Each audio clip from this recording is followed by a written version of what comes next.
Om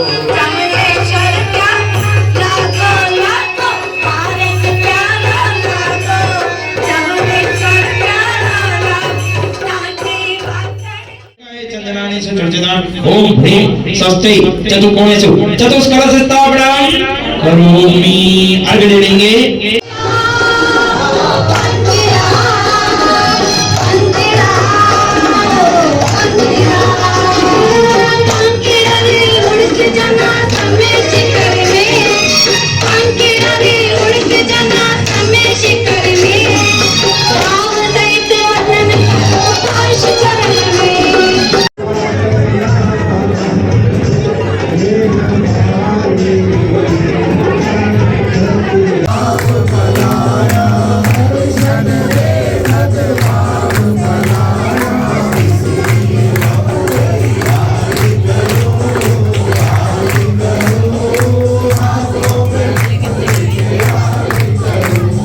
hey guys, namaste and welcome back to my new vlog. तो दिन के भी बज रही है 12 बजे से करीब मैंने अपने व्लॉग की शुरुआत।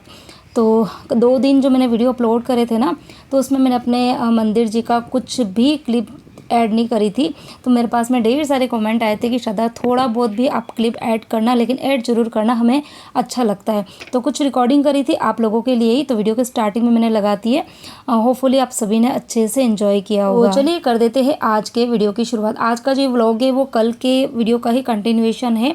मंदिर गई थी, उसके पहले तक का वीडियो मैंने कल शेयर कर दिया था। उसके बाद में मंदिर जी का मैंने अभी आपके साथ शेयर किया, और अभी बस कुछ देर पहले ही मैं मंदिर से आई हूँ, और आते में ही लग गई हूँ फिर से काम पे। मशीन में कपड़े वगैरह, ये बेडशीट डाल के गई थी, कपड़े में सुखा के गई थी, एक बेच मैंने धोया था वो, और उसके बाद में बेडशीट जो थी वो मैं मशीन में ही भिगो के गई थी। और उसके बाद में बस आते में ही मैंने मशीन चालू करी, और बस ये दोनों बेडशीट धुल गई थी। बाहर धूप आ रही थी, तो मैंने सोचा इसको टाइम से सुखा देते हैं ताकि वो टाइम से सूख भी जाएगी, क्योंकि आजकल मौसम का भरोसा नहीं है। पल में धूप आती है और पल में ही हवा चलती है और पल में ही बारिश होने लग जाती है। हम जो हाउसवाइफ्स हैं या होम मेकर बोल दो, या फिर चाहे वर्किंग वुमन ही हो, हमारे पास में पता है ढेरों सारे बहाने होते हैं। हमें अगर कोई कुछ भी बोल देना, तो हमारे पास में एक बहाना तैयार हो जाता है। रूटीन के हम सारे के सारे घर के काम जो है वो कर लेते हैं, अच्छे से कर लेते हैं, लेकिन उसके अलावा यदि कोई कुछ बोलेगा ना, तो हम कोई ना कोई बहाना उनके सामने बना ही देंगे। भले वो सामने वाला हमारे फ़ायदे के लिए, हमारे अच्छे के लिए वो चीज़ बोल रहा है या बोल रही है, जो भी है, मतलब हम उसको सुनना भी पसंद नहीं करते। तो आज का जो वीडियो है ना, वो इसी पर बेस है कि किस तरीके के बहाने जो है ना हम लेडीज़ लोग बनाते हैं, और उन बहानों को मतलब हम ना बना पाए तो उसके लिए हमको क्या करना चाहिए। ठीक है, तो वीडियो को एंड तक ज़रूर देखना, बहुत अच्छे अच्छे टिप्स आपके साथ में शेयर करूँगी। देखो, हम लेडीज़ की जो शादी से पहले की जो लाइफ होती है ना, वो बिल्कुल अलग होती है। पहले मतलब आप मेंटली भी बोल दो या फिज़िकली भी बोल दो।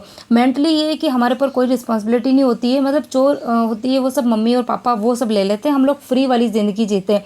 फिर उसके बाद में हमारी शादी हो जाती है, और फिर जब हम दूसरी फैमिली में आते हैं तो हमारे ऊपर बहुत सारी रिस्पॉन्सिबिलिटी जो है वो बढ़ जाती है। पहली चीज़ तो ये। दूसरी ये कि जब हमारी प्रेगनेंसी हो जाती है, तो उसके बाद में हमारे शरीर के अंदर, हमारी बॉडी के अंदर बहुत सारे हार्मोनल चेंजेस हो जाते हैं। उसकी वजह से भी हमारी बॉडी काफ़ी ज़्यादा अफेक्ट होती है। तो जो लेडीज़ बहाने बनाती है, हो सकता है उनके वो बहाने जो है वो जेन्युइन भी हो। ठीक है, कभी हमको ये मतलब पॉजिटिव वे में ही सोचना चाहिए, नेगेटिव वे में नहीं सोचना चाहिए कि हम ये चीज़ कर नहीं सकते हैं। जैसे किसी ने बोल दिया कि एक्सरसाइज करो, तो हम ये सोचते हैं कि नहीं, हमारे पास में टाइम नहीं है, या हमारी बॉडी सपोर्ट नहीं करती है, या हम कर नहीं सकते हैं। ठीक है, कुछ लेडीज़ होती है जिनको मतलब काम करने का मन तो बहुत होता है, लेकिन उनको बहुत आलस रहता है बॉडी के अंदर। ठीक है, उनको दिन भर ऐसे ही सोना, चाहे घर के अंदर काम पड़े हो, उनको सोना ही अच्छा लगता है, लेटना अच्छा लगता है, जबकि वो लेटी लेटी भी काम के बारे में ही सोचती है। ठीक है, लेकिन चाहती है लेकिन कर नहीं पाती है।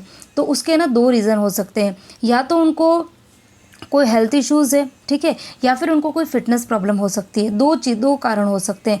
हेल्थ इश्यूज़ है तो आप उसके लिए आप अपना कोई भी हेल्थ चेकअप जो है वो करवा सकते हो। किसी को थायराइड की प्रॉब्लम होती है, किसी को बीपी की प्रॉब्लम होती है, जो कि अक्सर शादी से पहले किसी को कुछ नहीं होता है। हम लड़कियां बहुत अच्छी फिट एंड फाइनल रहती है, लेकिन शादी के बाद में पता नहीं पूरी बॉडी गड़बड़ा जाती है। ठीक है, तो ये चीज़ें आपको मतलब है ना करते रहना चाहिए। टेस्ट जो है वो जनरल जो बॉडी चेकअप है ना वो करते रहना चाहिए। हो सकता है आपको थायराइड हो सकता है आपको आयरन विटामिन की कमी हो, क्योंकि विटामिन B12 जो है वो अक्सर लेडीज़ में कम होता है। विटामिन D की कमी होती है, जिसकी वजह से पेट जो है वो हमेशा दर्द होते हैं, थके हुए से रहते हैं। विटामिन B12 की वजह से हमको मतलब बॉडी में हमेशा थकान से फील रहती है। हमेशा हमें ऐसे काम पड़ा भी हो ना, तो हमें ऐसा लगता है कि बस हम ऐसे ही मतलब लेटे हुए रहें। तो ये विटामिन B12 जो है उसकी कमी की वजह से भी हो सकता है। और उसके अलावा जैसे कि आयरन की कमी हो सकती है। तो ये बहुत सारे हेल्थ इश्यूज़ जो है वो हमारी बॉडी में होते हैं। इसके अलावा फिटनेस प्रॉब्लम्स की बात करें तो फिटनेस प्रॉब्लम ये कि देखो, हम पूरा दिन घर में काम करते हैं, मैं भी करती हूँ, आप वीडियोस के थ्रू देखते ही हो कि काम करते हैं, मैं काम करती ही रहती हूँ और आप लोग भी करते होंगे, सभी अपने घर का काम करते हैं, ठीक है, कोई नई बात नहीं है। ये है कि मैं वीडियो बना के आपके साथ में बता रही हूँ और आप लोग वीडियो नहीं बना रहे, बस इतना ही फ़र्क है, बाकी सभी लोग अपने घर का काम करते हैं। होता क्या है कि हम घर के काम करते करते इतने थक जाते हैं और हमें ऐसा लगता है कि हमारी एक्सरसाइज हो गई है, जबकि घर के कामों से एक्सरसाइज का कोई लेना देना नहीं है, ठीक है। आपको मॉर्निंग में आधा घंटा, चाहे आप एक्सरसाइज करो, चाहे आप मेडिटेशन करो, चाहे आप वॉकिंग करो, कुछ भी करो, लेकिन आपको घर के अंदर नहीं, घर के बाहर या आपके घर के टेरिस बनी हुई है या बालकनी है, वहाँ बैठ के करना है और सुबह ही करना है। बहुत सारी लेडीज़ बोलती है हमको सुबह टाइम नहीं है, वो लोग शाम को करने लग जाते हैं, लेकिन शाम को इन कामों को करने का कोई मतलब ही नहीं है, क्योंकि सबको पता है कि आजकल पॉल्यूशन जो है वो कितना ज़्यादा है। सुबह 10 बजे से, 10 भी नहीं, आप मतलब 8 बजे से पहले पहले ही बोल दो, क्योंकि 8 बजे के बाद में ही मतलब रोड पे इतनी गाड़ियाँ चलने लग जाती है, इतनी स्कूल की बसें चलने लग जाती है, तो इतना ज़्यादा पॉल्यूशन हो जाता है। उसके बाद में यदि आप एक्सरसाइज करते हो ना, तो उससे कोई इतना ज़्यादा फ़ायदा नहीं होता है, क्योंकि अल्टीमेटली एक्सरसाइज करने का मतलब यही होता है कि बॉडी में हमारा ब्लड सर्कुलेशन बढ़ जाए। और जैसे हम एक्सरसाइज करते हैं ना, तो बाहर की जो ऑक्सीजन है ना, वो हमारे बॉडी के अंदर ज़्यादा से ज़्यादा जाए।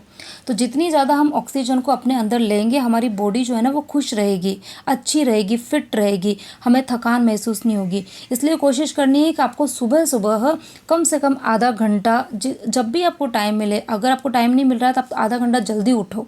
और ये प्रैक्टिस आपको धीरे धीरे आप करोगे ना, तो आपको धीरे धीरे खुद को अच्छा फील होने लग जाएगा।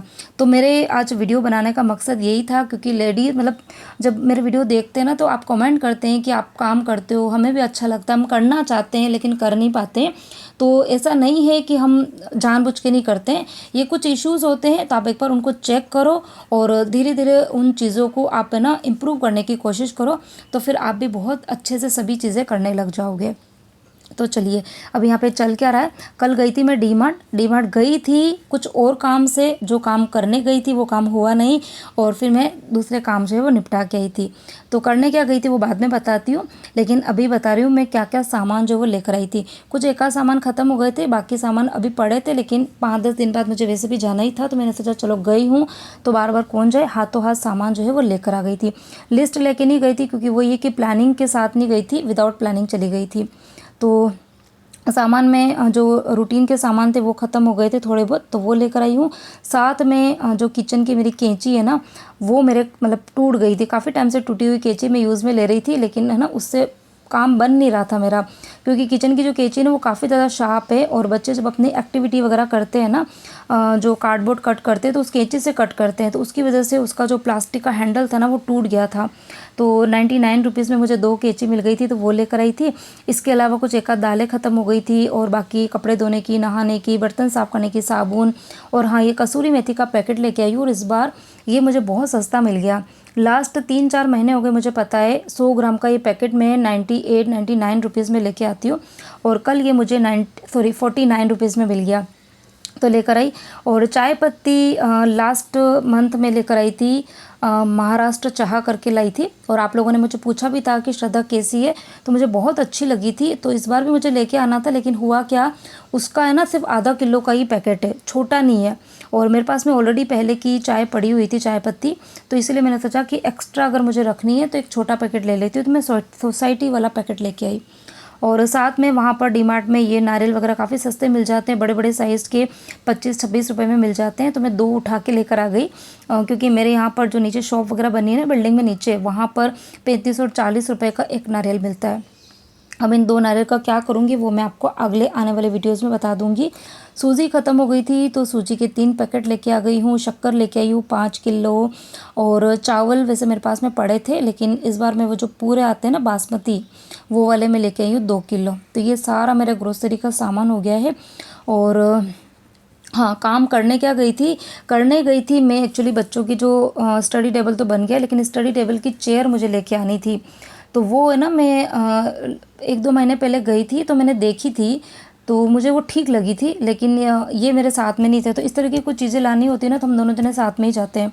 तो कल मैं इनको लेके गई, लेकिन कल स्टॉक में एक तो थी नहीं, और एक सैंपल के लिए पड़ी थी, तो उसकी हाइट बहुत कम थी, तो फिर इनको बिल्कुल पसंद नहीं है। उन्होंने कहा कि बच्चे अब बड़े हो रहे हैं, इतनी छोटी चेयर ला के क्या करेंगे।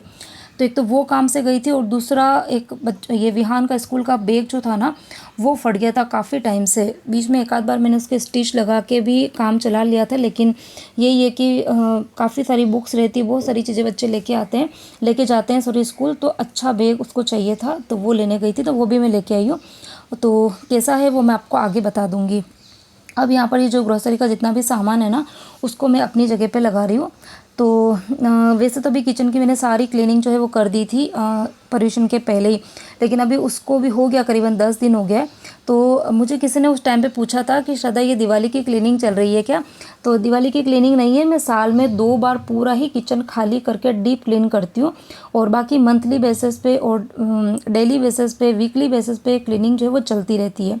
और ज़रूरी है किचन की साफ़ सफाई, बहुत ज़्यादा ज़रूरी होती है, क्योंकि किचन का काम जो होता है ना, वो सुबह 5 बजे से चालू होता है, जो कि रात को 12 बजे तक ख़त्म नहीं होता है। चाहे चाय बने, चाहे खाना बने, चाहे ब्रेकफास्ट बने, बच्चों का टिफ़िन बने, कुछ भी काम हो, किचन में तो जाना ही जाना है, और काम चलता ही रहता है। इसीलिए वो हमारे घर का एक ऐसा प्लेस है जो कि पूरा दिन रनिंग रहता है, तो उसकी साफ़ सफाई जो होती है ना, वो भी फ्रिक्वेंटली करते रहनी पड़ती है। आप खाली साल में एक बार ये सोच के काम करोगे ना, तो फिर नहीं बनेगा। फिर आपके किचन के अंदर कीड़ा मकोड़ा, कॉकरोचेस या बहुत सारी चीज़ें जो है ना, वो अपना घर बनाएगी, और जो ग्रोसरी का सामान जो कि आप लेके आते हो, स्टोर करते हो, वो भी ख़राब होगा। तो वैसे अभी 10 दिन हो गए हैं, तो मुझे थोड़ी थोड़ी सी अभी क्लीनिंग जो है वो ऊपर ऊपर से, मतलब आप सोचो कि अभी तो साफ़ सफाई करिए दिन भर, ये क्या है सफाई सफाई सफाई। तो पूरी किचन की पूरी क्लीनिंग नहीं करनी है मुझे, खाली बाहर बाहर से जो फर्नीचर है ना, क्योंकि आजकल वही है कि टाइम नहीं मिल पा रहा है। अभी भी मेरी हाउस हेल्पर जो है ना वो आने वाली है, तो इसलिए मैं फटाफट से सोचा कि जो सामान है ना वो अपनी जगह पे लगा दूँ, ताकि वो आए ना उसके पहले सारा ही सामान लग जाएगा, और जो भी गंदगी वगैरह होगी ना, तो वो झाड़ू पोछा करेगी तो साथ में साफ़ हो जाएगी। और अभी बच्चे जो थे वो भी स्कूल से आ गए, तो उनको मैंने खाना रख दिया था, उन्होंने टीवी देखते देखते उनका खाना ख़त्म किया, और बस अभी उनको मैंने सोने के लिए बोला है, क्योंकि खाना खाने के बाद में वो डायरेक्ट सोने ही जाते हैं। आज 4 बजे की ट्यूशन है उनकी, और बच्चों के एग्ज़ाम्स जो है वो भी आने वाले हैं। तो बहुत सारी चीज़ें आजकल मिक्स मैच चल रही है, पर्यूषण भी चल रहे हैं, घर के काम भी है, बच्चों के एग्ज़ाम्स भी आने वाले हैं, तो बहुत सारी चीज़ें अभी मैनेज करके चलना पड़ रहा है। और ये है विहान का स्कूल का बैग, काफ़ी बड़ा मैं लेकर आई हूँ, क्योंकि चीज़ें बहुत सारी होती है, और फिर है ना छोटा बैग ले लो ना, तो बच्चे चीज़ें ना ठूस ठूस के भरते हैं, तो वो फट जाता है। तो ये देख के लाई हूँ, एक तो ज़िप की क्वालिटी अच्छी होनी चाहिए, दूसरी उसकी स्टिचिंग मटेरियल, और कम से कम उसमें 3 से 4 ज़िप जो है वो होनी चाहिए, ताकि वो सारी चीज़ें अच्छे से रख पाए। और ये मुझे बैग पड़ा था 849 रुपीज़ का, सफारी ब्रांड का है। तो सफारी जो है उसके तो अच्छे ही आते हैं बैग, तो देख के लाई तो हूँ। और 1 साल की इसकी वारंटी भी है, एक तो ज़िप की और दूसरी स्टिचिंग, दोनों की वारंटी उन्होंने दी है। तो देखते हैं कितना टाइम ये चल पाता है। तो बस यही सारे काम जो थे वो चल रहे हैं, और अभी बस कुछ देर बाद में जैन साहब आएंगे, तभी हम दोनों का खाना खाना बाकी है, तो खाना खाएंगे। और हाँ, एक चीज़ और लेके आई थी, ये वाले जूते, ये मोचड़ी, ये मुझे काफ़ी पसंद आई थी मतलब 199 रुपीज़ में मिली थी, काफ़ी मुझे अच्छी लग रही थी, तो ये मैंने ली। आप लोगों को कैसी लगी मुझे कमेंट करके ज़रूर बताना। और इसी के साथ में ही आज का ये व्लॉग जो है इसको करती हूँ यहीं पर एंड। उम्मीद करती हूँ आपको मेरा आज का व्लॉग, मेरे बताए गए कुछ टिप्स अच्छे लगे हो, तो वीडियो को लाइक कर देना, शेयर ज़रूर करना, और चैनल पे नए हैं तो चैनल को सब्सक्राइब कर देना। और ये मेरी जो मोचड़ी है वो आपको कैसी लगी ये भी मुझे कमेंट करके बताना। तो मिलते हुए एक इंटरेस्टिंग वीडियो के साथ में, till then bye bye, take care.